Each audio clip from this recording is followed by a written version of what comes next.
Digital media और India Gujarat में आपका स्वागत है। आइए ले चल रहा हूं खबरों की तरफ। लखनऊ के विधानसभा में मुखरता से बोले कुशीनगर के युवा। कुशीनगर जिले के दीपक कुमार पांड्या उत्तर प्रदेश के विधानसभा में राष्ट्रीय युवा संसद के तहत अपने विचार प्रस्तुत किए। 28 व 29 मार्च को आयोजित कार्यक्रम में अपने ओजस्वी भाषण में भारतीय संविधान की 75 वर्षों की यात्रा, अधिकार, कर्तव्य व प्रगति के यात्रा पर विस्तार से प्रकाश डाला। साथ ही ऐतिहासिक संदर्भों का उल्लेख करते हुए बताया कि कैसे भारत अपनी स्वतंत्रता के पश्चात विश्व स्तरीय संविधान का निर्माण किया।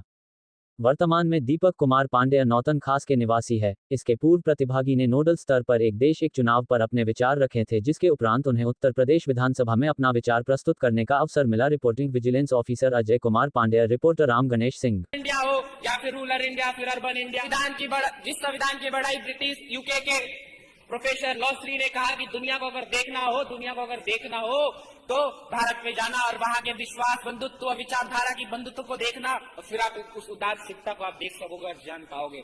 आप जब भारत में सती प्रथा था, उस कालखंड में महिलाओं को जला दिया जाता था और विधवा महिलाओं को उनके बालों को उखाड़कर फेंक दिया जाता था। भारतीय संविधान के तहत अनुच्छेद 243D में उन्हें 50% आरक्षण देकर मुख्य धारा में लाने का कार्य किसी ने किया तो भारतीय संविधान ने किया। चाहे वो 3 तलाक हो या फिर बेटी बचाओ बेटी पढ़ाओ आंदोलन हो या फिर वो स्टार्टअप इंडिया, डिजिटल इंडिया हो या फिर रूरल इंडिया, फिर अर्बन इंडिया हो या फिर Maneka Gandhi versus union of India का केस हो, सब जाति सबको एक संभाव में जोड़ने का कार्य किसी ने किया तो भारतीय समुदाय ने किया। महोदय कि संविधान वो धारा की संलिप्तता है जहां पे प्रत्येक व्यक्ति को यह विश्वास दिलाता है कि हवाई चप्पल पहनने वाला व्यक्ति हवाई जहाज का सफर तय कर सकता है।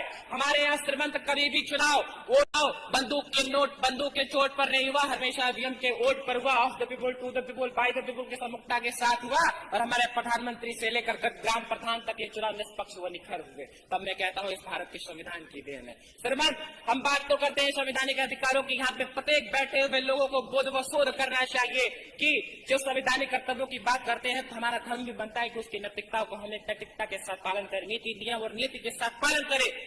क्योंकि राजेंद्र बाबू कहा करते थे कि भारत को एक ईमानदार समूह के अलावा किसी और चीज की जरूरत नहीं जो सौ की भावना को पीछे छोड़कर और अपने देश की भावना को आगे रखे। नेशन फर्स्ट और सेल्फ राष्ट्र की भावना, वो मानवता के हित समझ लड़ो, अपने कर्मों को तोड़ो, तुम हर दिन दुखी के लिए अपने दरवाजे को खोलो, तुम वो महाराणा के वंशज तुम महाराणा सा जोश भरो, वो महाराणा के वंशज तुम महाराणा सा जोश भरो, अंबर में दोनों हाथ उठा भारत माँ का जय घोष करो, अंबर में दोनों हाथ उठा।